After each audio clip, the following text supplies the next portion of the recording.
再来，你要进行到口语测验、华语转换客语。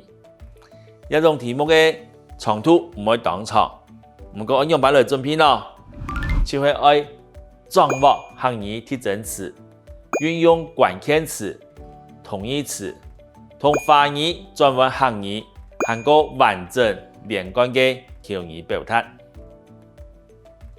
比如讲，题目系这样写嘅：太热的时候不要去晒太阳，会中暑。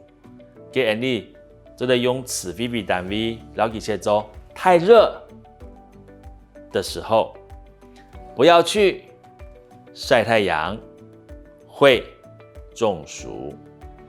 太热，很多太热的时候，很多给时间，不要去。唔好去晒太阳，这边就有一点点要动脑咯。在语法上是本日头晒，给太阳晒，会中暑，中暑很多热到，那合用下来讲也記很多。停熱嘅時節唔好去本日頭晒，會熱到。